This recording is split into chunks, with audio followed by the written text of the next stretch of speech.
Hey everyone, it's Charlie Morgan here, and in today's video I'm going to explain how to change the world. Now you might be wondering, what does this weird British dude with a questionable haircut know about changing the world? And the answer is, at the moment, not a huge amount. However, I've spent the last 7 years studying geniuses, idiosyncrasies, conquerors, businessmen, billionaires, etc. And I've studied the greatest, most successful people on the planet for a long time. And what I've concluded is there are patterns of behavior or patterns of paradigm or thought that they share. And what I'm going to do in this video is explain my understanding of those ideas and those things, and it might help you. Now, if you're the kind of person that wants to have an impact on the world or leave the world a better place than how you found it, and you see some problems or some injustices that you'd quite like to fix through something like a business or a charity or anything, then this video will help you. This video will also help you solve a massive problem that you're going to face in the future if you're looking for money. So let's say right now that you want to achieve financial freedom and you want to become, a six-figure or multi-six-figure or seven-figure entrepreneur so that you can go and have the lifestyle you want and travel and all of this good stuff. Well, I'm someone that's actually figured that thing out. I have financial freedom. I'm at the point in my life now where I'm 26 years old. I've made nearly just under $20 million online. And I'm financially secure in the regard that I wouldn't have to work on a day in my life if I didn't want to, and I could still live a very comfortable life for the next, 50, 60 years. Hopefully I live that long. So this video is for you, because if you want to get to 10K a month or 100K a month or whatever, or maybe even just $5 grand a month so you can go and travel, I can promise you that what will happen once you achieve the financial freedom you're looking for and you have that control in your life and you've satisfied your issues from your childhood, whatever you're working for, a very, very despairing, lonely, depressing feeling kicks in, where you're now financially secure and it's no longer, you don't need any more money. And so continuing to work for money becomes extremely depressing because you don't need it. It just feels like you're working for nothing. So I've actually solved this problem, and in this video, I'm going to basically explain how.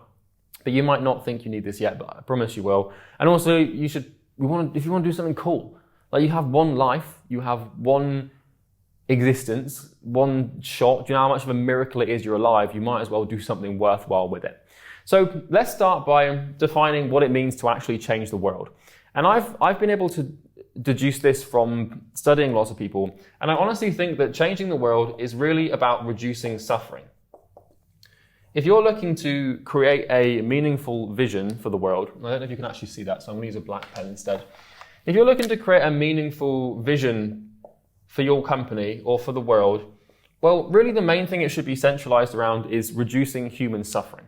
And I actually got this from Jordan Peterson, who says the meaning of life is to reduce suffering. Now this can be on a local level. For example, you might derive meaning from reducing the suffering of people in your village or your town, or it can be on a global level where you might want to reduce the suffering of an entire country or an entire world. And so the more you get rid of this, the more fulfillment and meaning you're typically going to have in your life. And this is why you're working right now. You're working to reduce your suffering.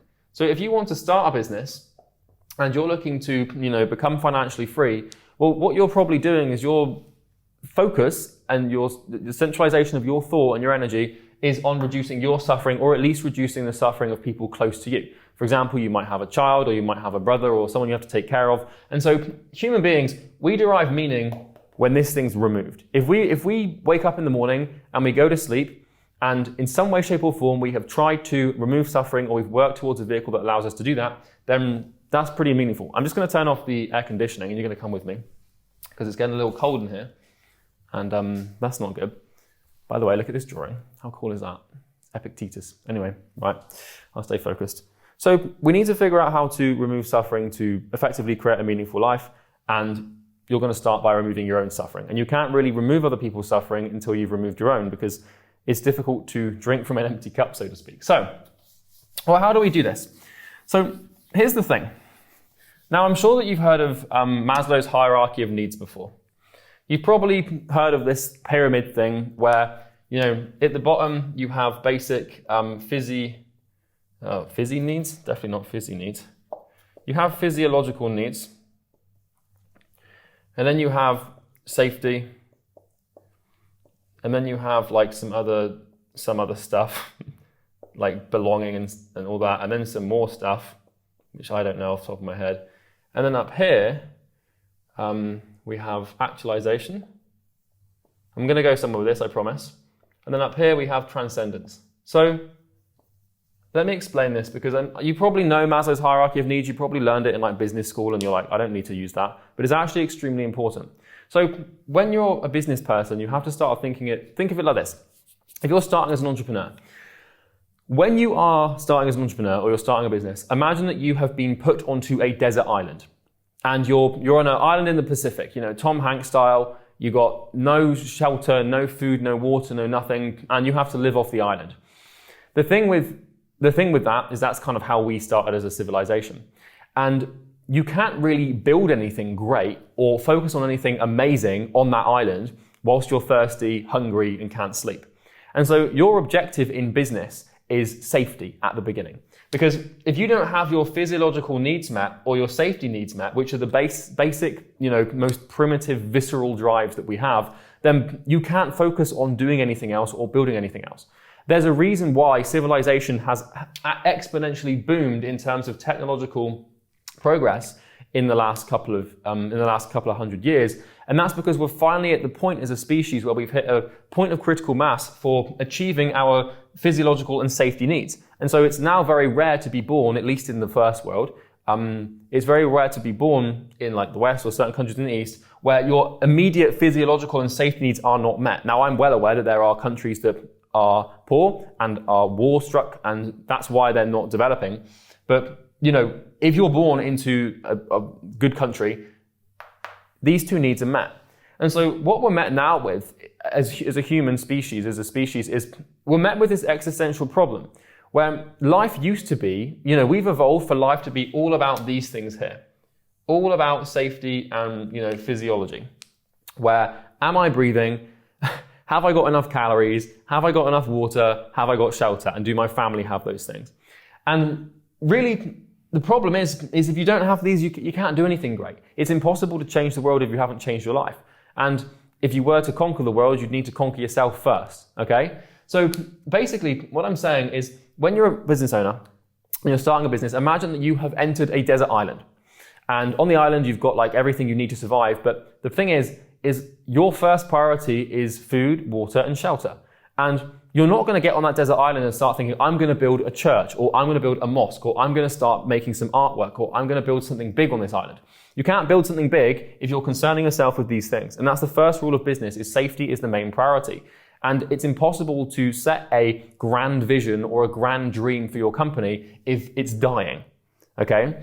And so the next one we have up here, there's a couple of more needs, and these are basically like belonging, and just feeling like you're part of something, community, etc., etc.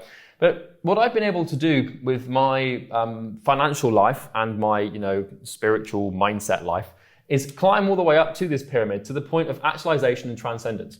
And so actualization is basically, this is called self-actualization. And my understanding of this is when you basically become conscious. You actually spawn in. So when you're focusing on these things, you're just a bot. You're a bit of an NPC. But once you've actually got all of your biological imperatives in a row, and you've got everything sorted out in terms of your biology, then you can have self-actualization. And this is why, I see so many young guys struggling, is because they want to build a business and they want to build something amazing and change the world, but they can't even get out of bed, or they can't even stop drinking alcohol. And so self-actualization is basically the premise where you actually realize, oh God, I'm alive. I'm here. I've spawned in, and I can do anything that I want. And that's when you can start to design your life and start to change. But you can't do that if you focus here. But the level above that, the real big kicker that all of these great people have achieved that I found, is transcendence. So you can see up there. So transcendence is basically when your life is no longer about you. Obviously, you still care about yourself, your family, and stuff like that. But transcendence occurs in every great individual throughout history. This is where they've met all, and you're going to find exceptions to this. You're going to find exceptions, but they've met the core biological needs. They've changed themselves. They've become more than what they think they could be. And they're at the point now where the only thing left to do is either go and sit on a beach in Bali or build something fantastic. And this happened to me as an entrepreneur, where I got to the point in my business where I am now, where I was making $1 million a month, 50% profit, so 500 grand a month. I'm in Dubai tax-free. I'm making $5-6 million a year tax-free profit personally. What? What the hell am I going to do? Do you know what I mean? So once I got here and to this point, I got to this kind of point of psychological critical mass, really, where I had this real, I wouldn't call it a quarter life crisis. I don't think it was that deep, but I had this real, issue for 6 months where I was like, what the hell am I doing? Like, why am I here? Why has God put me on this planet? And what's the point in all this? Like, I was working just to make more money when I didn't need more money. And so it would kind of be like, imagine you're on a desert island and you figured out how to solve the water problem. So you found the water issue and you solved the water problem. You can drink as much water as you want whenever you want. But it would be like, if you've solved the water problem and you know you're going to be sorted on water for the next 50 years, it would be like trying to make more money when you've already got enough money would be like trying to find more water when you've already got enough water. It just doesn't make sense. It's going to perish and there's no point. And it's really difficult to justify working hard and channeling a conscientious energy into work when there's literally no reason. So this comes to the point of transcendence, where what you do at this point of the pyramid is you effectively transcend yourself. And what I mean by that is your goals, your dreams, your desires, everything that you want is no longer about you, and it's no longer about you and your ego. You transcend your ego and you start worrying about the world. And so what I mentioned earlier was about suffering. And so, here's the thing. It's about suffering. So in the first, really probably, 5 to maybe even 10 years of business, the business is all about you reducing your suffering. And that's why you work. But once you've done this, it's really about their suffering.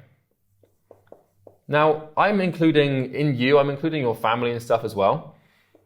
But, it can take maybe a year to 10 years sometimes to reduce your suffering. Probably not 10 years, it's probably quite extreme, but maybe 1 to 5 years or whatever. But what I had to do recently, and what every great person who I've ever studied has had to do, is they've had to transition from caring about themselves to caring about their customers.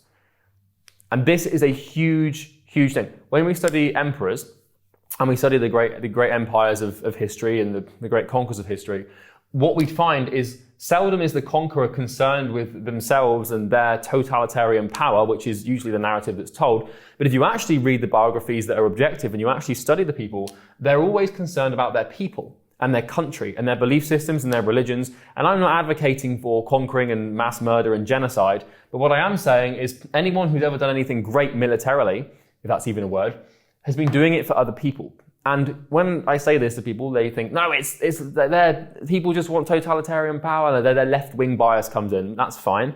But actually go and study them, and you can almost always find that it's about them. For example, like Napoleon and the colonization of Africa, which is a terrible thing, absolutely dreadful. The moral justification that they supposedly have used, whether it's true or not, I don't know, is they were in Africa and they thought, we have a better way of living, so let's introduce. Now, there were some absolute atrocities that happened, and many atrocities, and I'm not advocating for them, but a lot of the time, even if someone is evil, they convince themselves they're doing the right thing. So if we look at Adolf Hitler, for example, blatantly, objectively evil, disgusting, nasty person, he thought he was doing the right thing for his country by getting rid of the people that he didn't like and conquering and invading. Objectively wrong, right? However, he actually objectively did something pretty significant and had a pretty significant impact on the world. He changed the world, so to speak. And he did that by supposedly caring about his country. Now, I'm not here to advocate for the ethics of conquerors, but you get my point. You have to transfer your care from yourself to your people, or in business, that they are your customers, essentially. And so this is kind of what I've learned. I've learned this from studying billionaires. Like, for example, Jeff Bezos, he's not too worried about himself. He's worried about his customers. And this is like an easy virtue signal to say, and people seem to think that this is how it works. But either way, that's kind of what I learned. So let's actually get into some brass tacks here and actually talk about how to do this. So really, now that you know that it's all about the people that you're working for and it's not about yourself, how do you actually change the world? Okay, great. I understand the premise now that I can't change the world until I've changed myself, and I can't fix the world until I've fixed myself. And I can't go and build a church on an island that I've inhabited, or a mosque on an island I've inhabited, until I've sorted out my water. I can't build anything until I'm personally sorted. Now that you're aware of that, let's talk about how to actually transcend. So it's all about this word here: vision. When you study any great person throughout history, any emperor, any king, anyone notable throughout history, whether they're good or bad in your eyes, they had a vision. Anyone that's changed the world in a significant way has had a vision. What is a vision? A vision is a state of the future, typically that exists without a current problem. And so, when we look at, sorry, I got an itchy nose. When we look at the greatest entrepreneurs that have ever lived, what they did is they basically had a vision. If we think about Henry Ford, for example, in Henry Ford's time, everyone was just traveling on horses. And Henry Ford had a vision where everyone would be able to get where they wanted to go like 100 times faster or 10 times faster. And by doing that and by having that vision, Henry Ford basically created the car manufacturing industry and invented cars. And as a result of that, everyone's life is better off for it. And we can get from A to B faster, and that means we suffer less. And Henry Ford became a billionaire. And this is one thing that you're going to learn as you become more successful and make more money. And this is something that I've learned recently, is that the way that you make money and the way that you get super rich is through something called obliquity. Now, that strange word, what the hell does that mean? Well, obliquity basically means to achieve something through its opposite. And so I was going about this the wrong way, and I'm going to give you a concrete example to solidify this. So I wanted the money. I wanted to be a billionaire. And I've said many times stupidly and ignorantly on this YouTube channel that my goal is to be a billionaire. And that's what I'm working for. And the justification I used for that was like, that's just the completion of the game, blah, blah, blah. Like, I just want to make a ton of money and just be really rich. And then I was like, why? And then I realized there was no fulfilling, meaningful basis to that statement. It was just like, it was ignorance because I didn't have anything else to want or think about. But what I've learned is that when I've studied anyone who's a billionaire, there's a few exceptions, but anyone who hasn't inherited their wealth or got lucky or, whatever, is they've achieved the billionaire status through obliquity. And obliquity is basically where you don't focus on making the money, you focus on solving a problem. And so when you look at any billionaire throughout history, you'll find that the reason that they became super rich is not because they were focused on becoming super rich, it's because they were focused on their vision. Now, we make money. Money is made when value is created. Value is created when pain is alleviated, and pain is alleviated when problems are solved. What is synonymous to pain? Suffering. So when you eliminate people's suffering and when you remove people's suffering, what you're essentially doing is you're creating value. And when we create a ton of value, we make a ton of money. And how do you create a ton of value? Well, you pick a big vision. Because a vision, entrepreneurially at least, in an entrepreneurial sense, is a state of future that exists without a problem. And for example, I've given you the example of Henry Ford. Another example could be Google.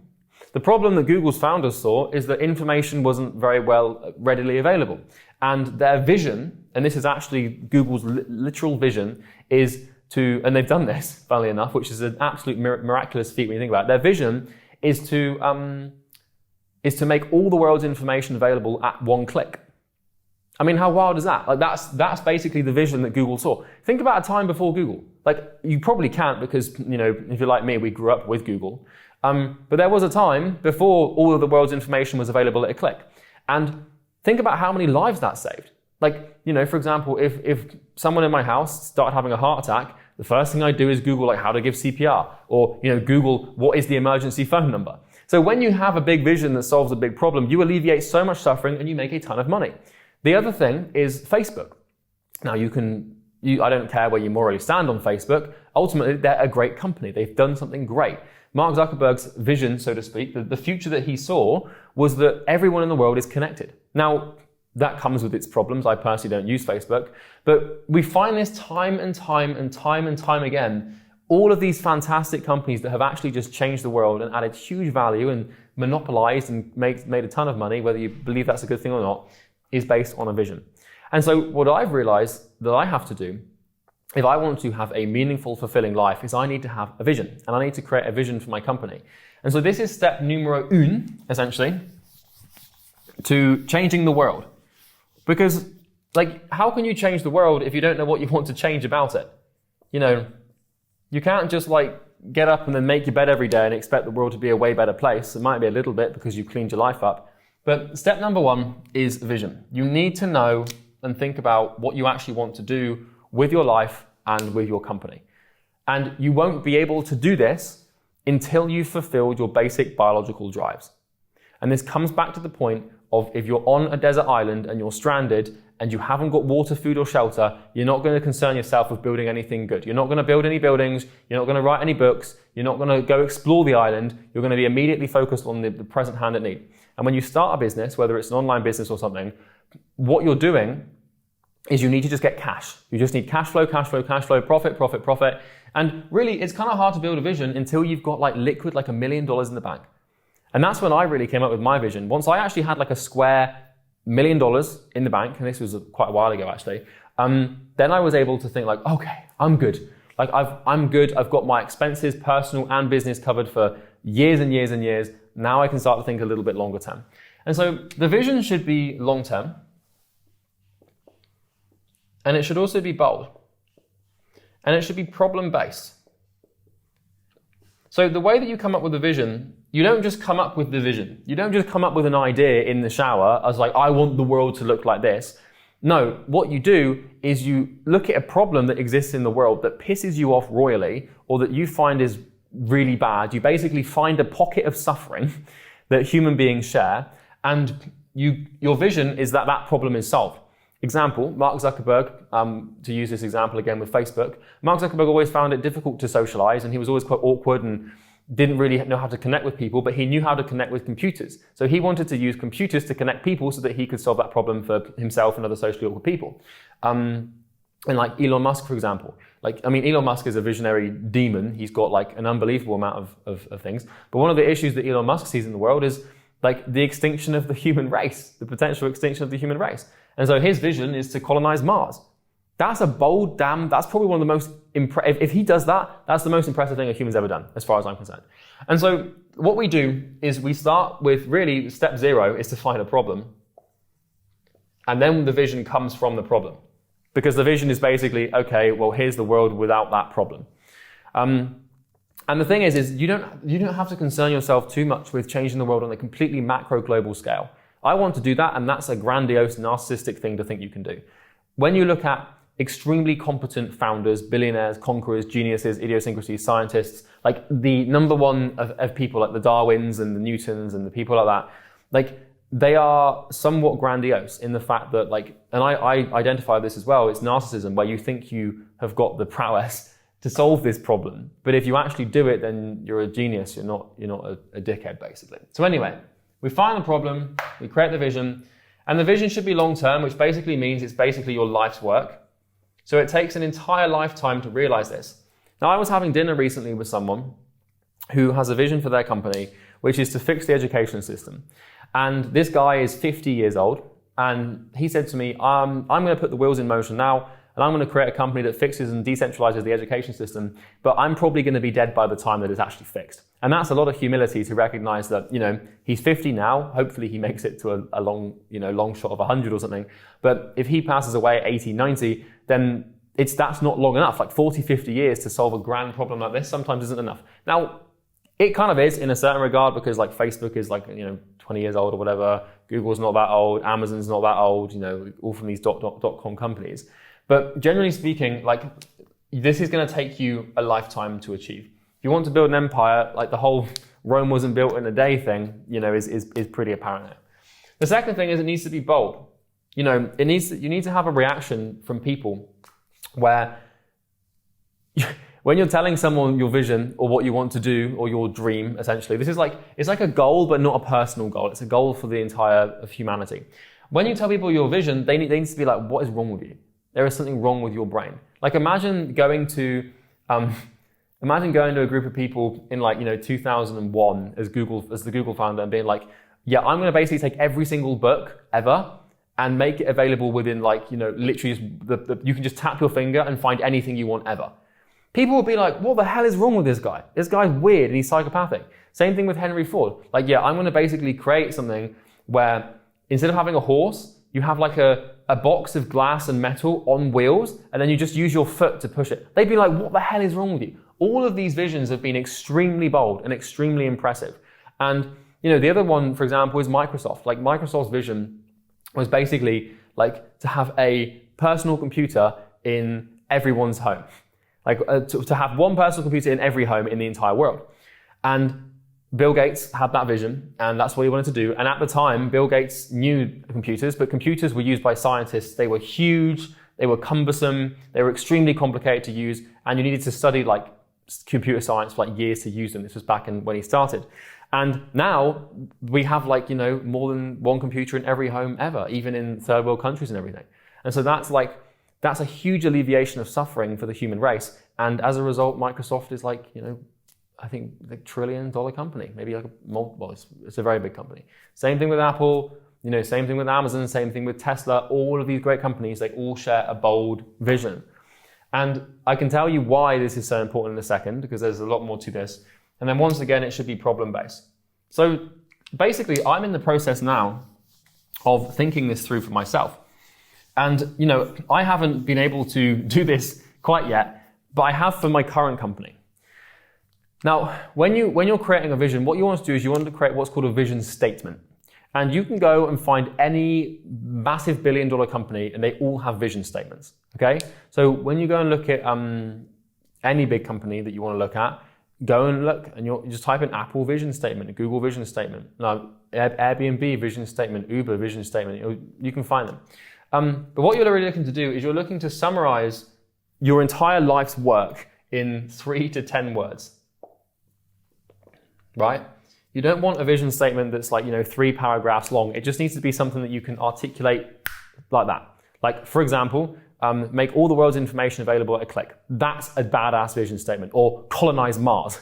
That's a badass vision statement. The shorter it is, the more power it has. And so I know what I want to do long term with my life and my company. And that is basically and I haven't properly like conceptualized a vision statement yet, because I only really figured this one out like a week ago. Like, I've known this stuff, and then I had this conversation, and it just everything seemed to align.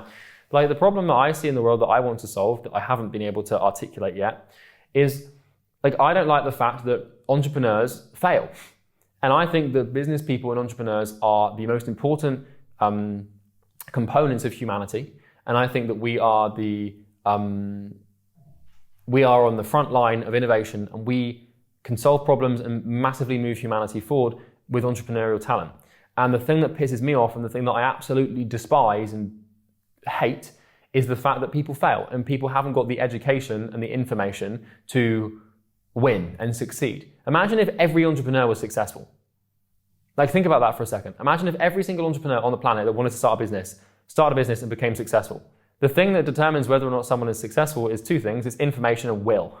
So if you have the right information every single time, your chance of being successful is significantly increased. So I want to go down the education route, educating entrepreneurs, and I know that it's not that powerful yet because I'm working on the vision statement for it.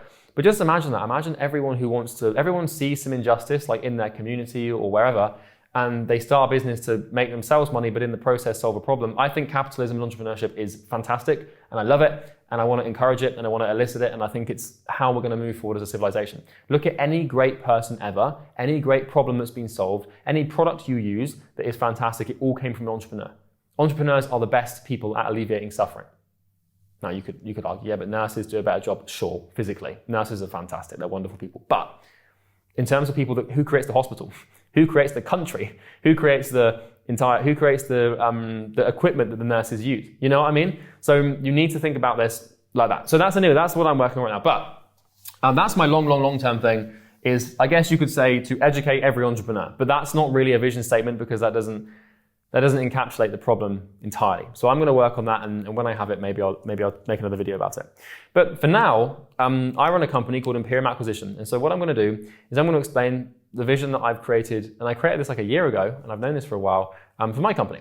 And that is basically to make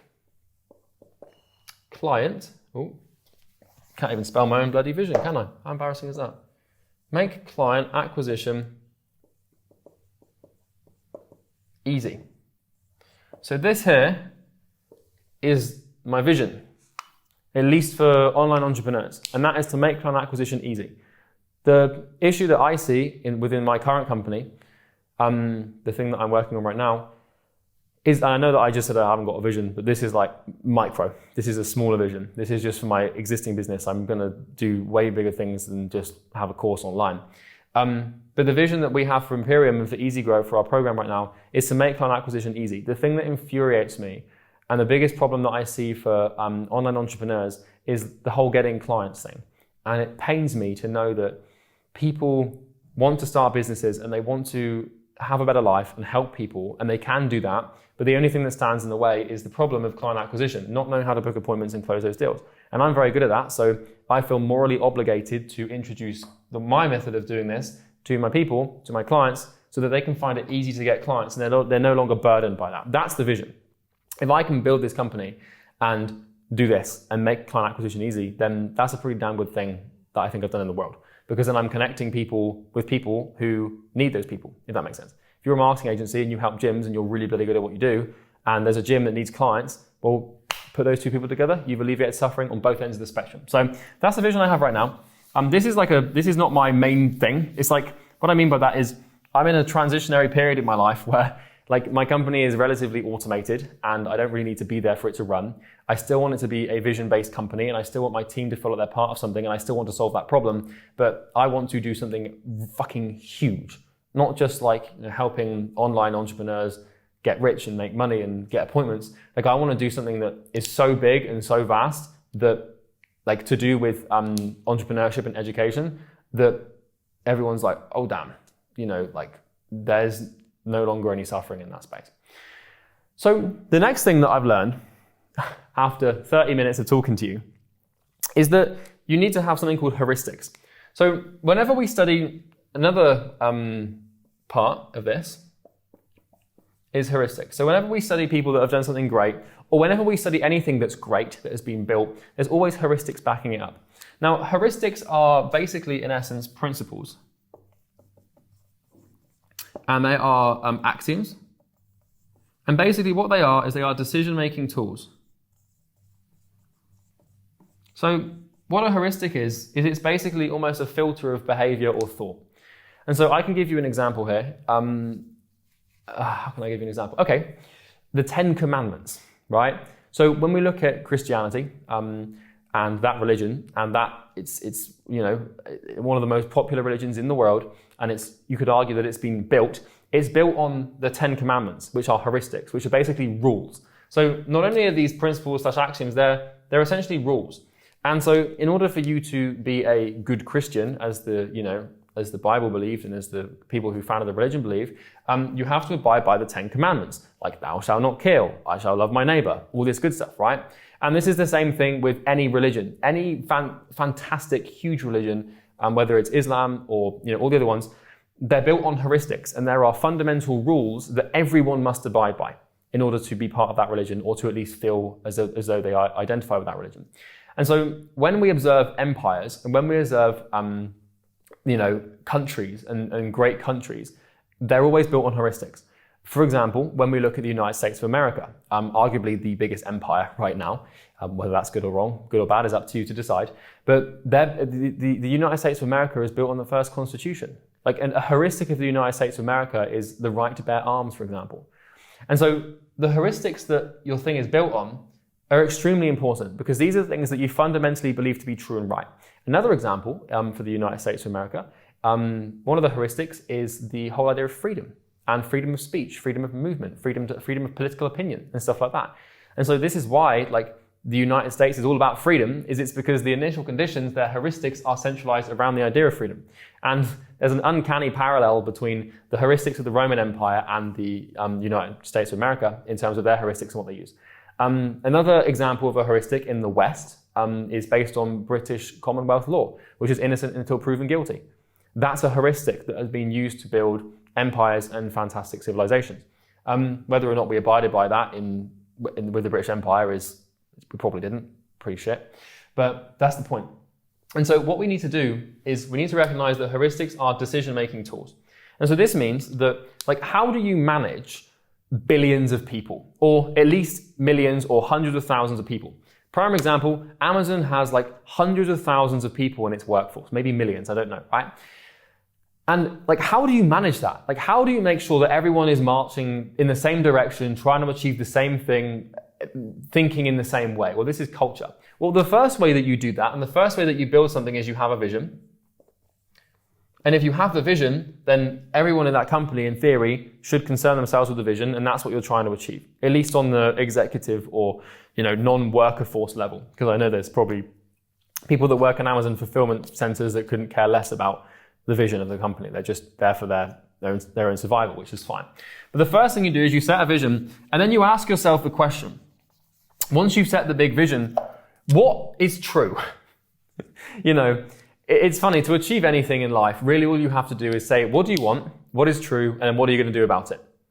And what you want is the vision. This is the big,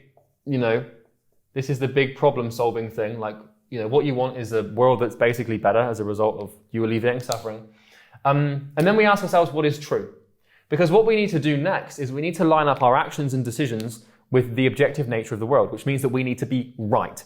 If you're right, if you have a vision and you make the right decision every day for 30, 40, 50 years based on what is true, then you're going to achieve it. Like, becoming successful is just being right. It's about being right all the time. And if you don't know what is true, then you can't line yourself up with that. And then you're going to be wrong, and then you're going to fail. And that's why most people are wrong, is because they don't use the right heuristics. And so the next thing you have to ask yourself is basically, what is true? And what I've been able to do is, I've done this with my company, and I'll give you an example as to how I've done it in a minute.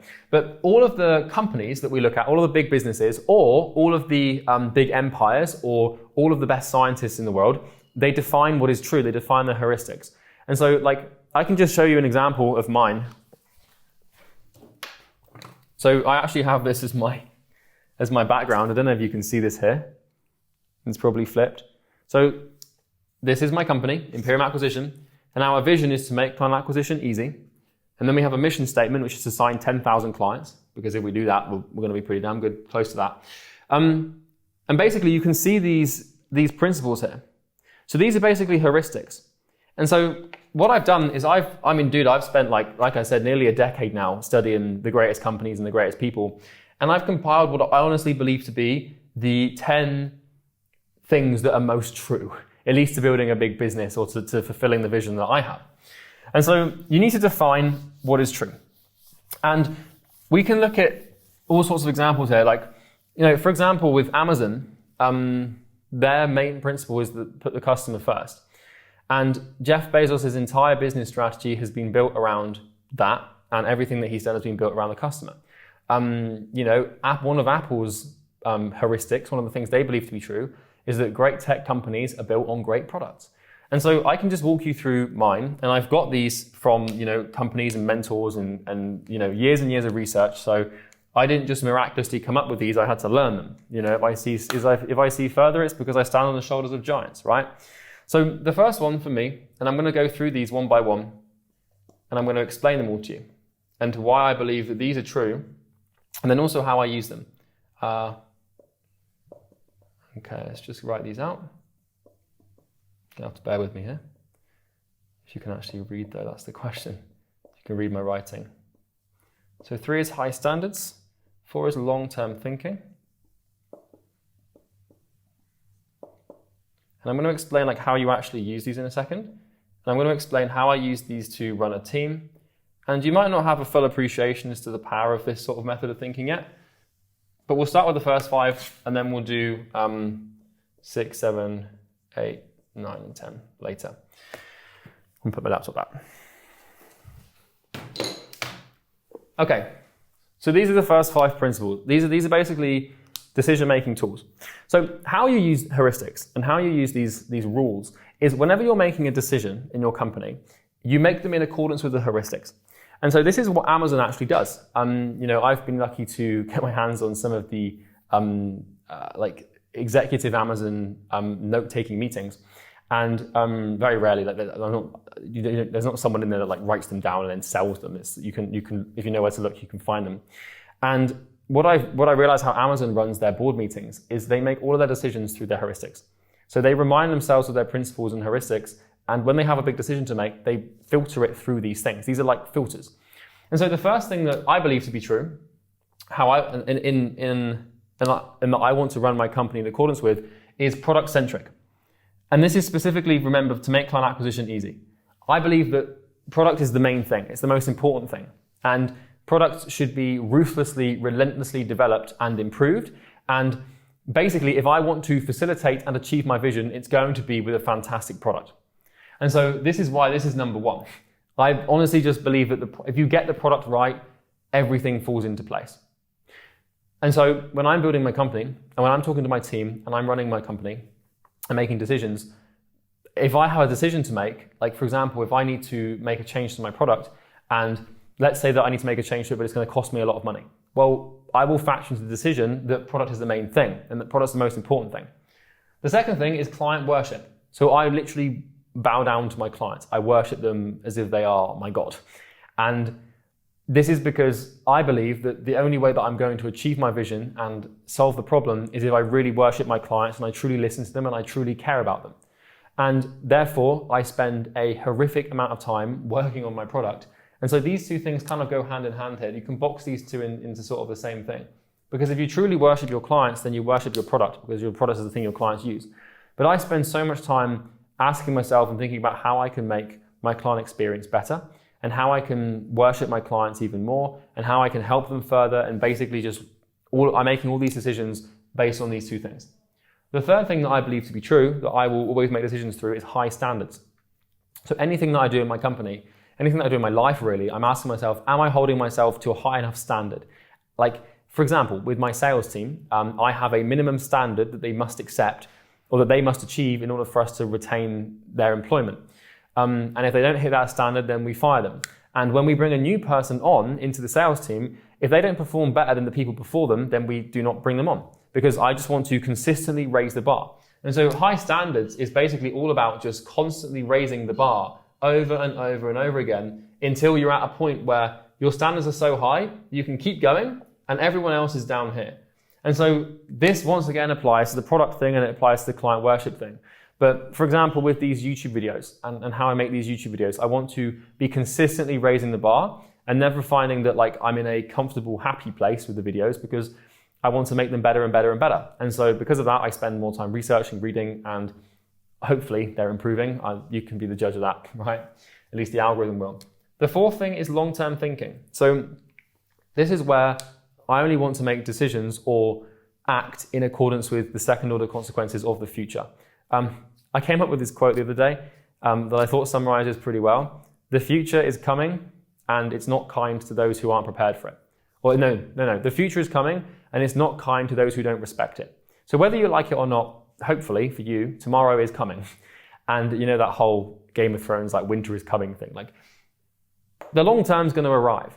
And you know, if you get to the point where you're like 80, 90 years old and you've done nothing with your life and you've just sat around and eaten Cheetos and played League of Legends, that's a waste. Like that's such a waste of life. Like you've got one life. Like why not do something big? So long-term thinking is all about thinking about the long term. I only want to work with people, like my team members, for example, who want to work with me for the rest of their lives. Like I only want to talk to people and be friends with people who want to be friends with me for the rest of their lives. I don't want to build products that expire in the next, 3 months and just do a launch every year. I want to build things that stand the test of time, and I want to always be thinking long term. And so when I'm creating my vision and I'm creating my goal for my company, I want it to be a big ass thing, and I want it to take a long, long time to achieve. The fifth thing is moving fast. And so this is basically speed. Now, not the drug. I've never done that before. But you need to be quick, okay? Becoming successful is about putting cause to effect. And the faster you can compress the time in which you do that, the more successful you're going to be. And basically that means the more action you take, the faster you work, the faster you work, the faster you work, the faster you're going to get to your goal. You know the whole quote, like, it's not a marathon is not a sprint or something like that? Well, I want to sprint a marathon. I want to run long but run fast at the same time. And so a lot of people, they either just work really quickly or they don't think long term. You need to do both those things. So those are 5 examples of how I've basically constructed my company, and I can give you some more. And I'll bring you through these. So number 6 is laser focus. I'm sorry if you can hear the cleaners in the background, by the way. I think they're washing up. Simplicity, all or nothing. Radical transparency. I don't know if you can hear the cleaners, hopefully not. And then absolute ruthlessness. So these are the next heuristics that I use for my company.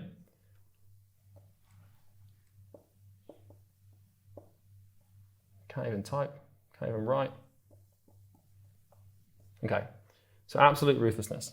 So the next things that I believe to be true, and the things that I want to filter my behavior and decisions through are the following. Laser focus, which means that I don't get distracted, and as a team, we just stay focused on the vision. Simplicity, which means that we seek to remove complexity and we seek straightforwardness, which basically means that I want things to be as simple and clean as possible. It's why, for example, with these videos, I just use a whiteboard and a pen. I'm not writing these crazy scripts and creating all this chaos and having weird stuff.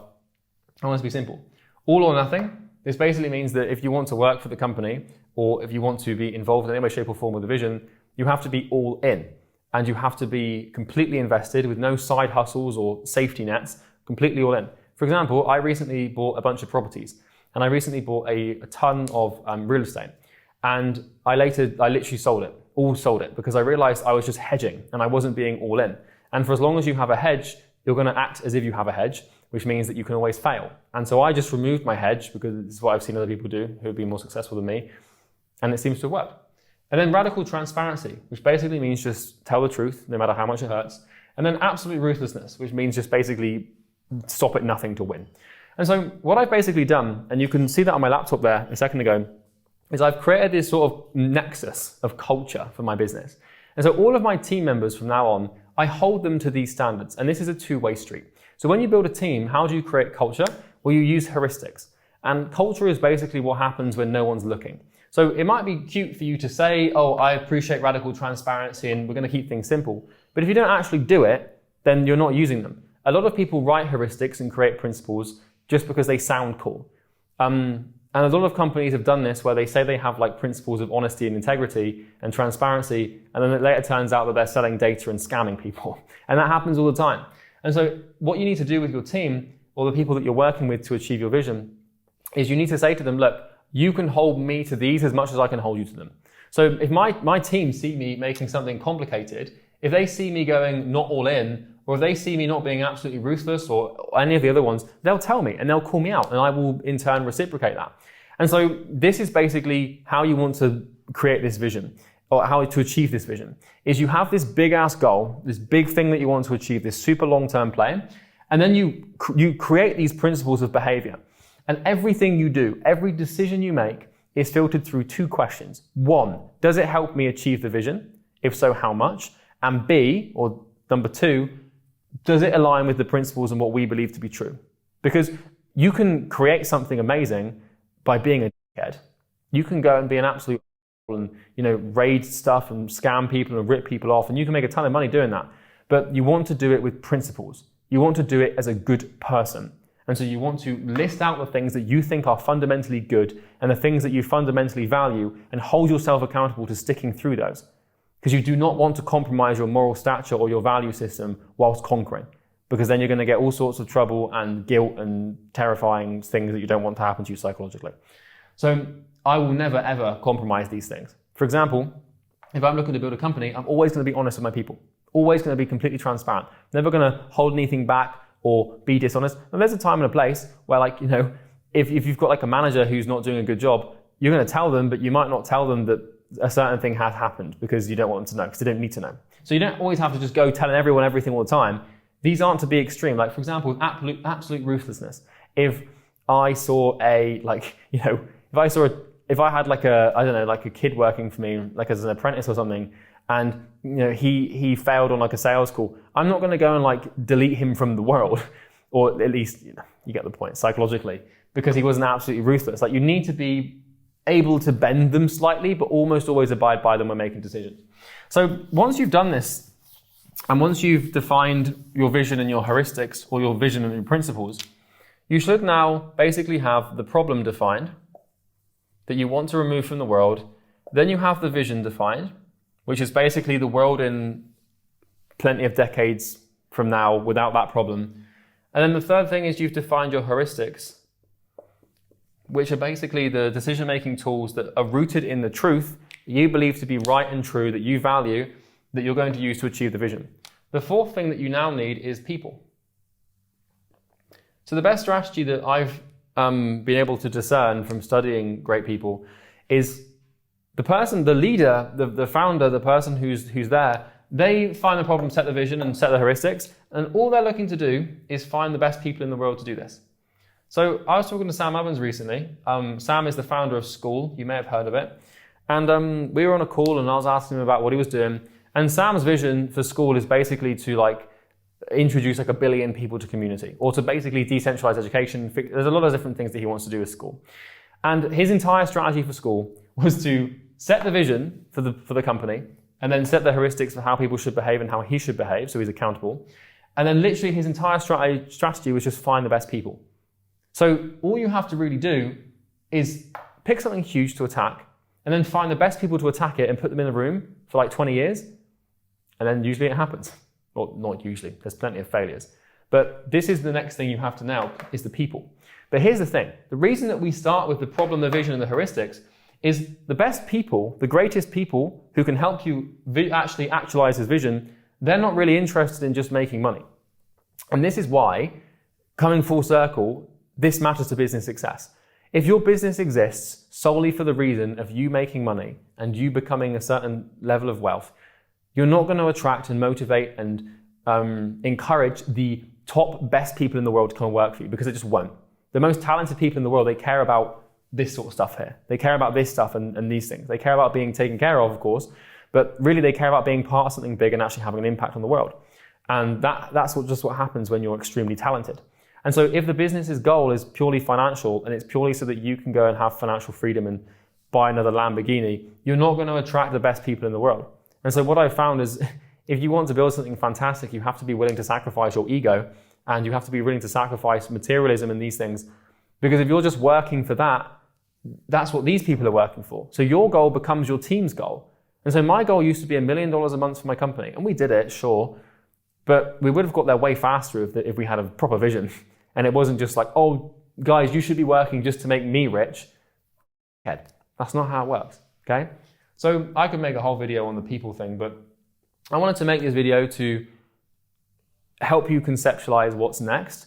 For me, this is kind of a video I'm making for myself, but also to explain that you don't have to just work for financial freedom. And that's fine, and you should do that in the beginning because you're trying to find water and food and shelter and everything.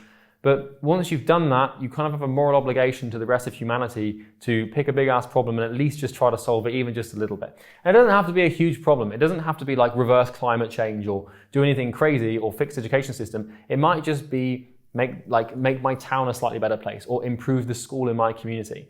Look for suffering and alleviate it. And that's what entrepreneurs do. And I think that they're the most wonderful people in the world. And the thing that pisses me off is that they fail. And I don't like that. So that's everything. I hope this video has helped you. Bye.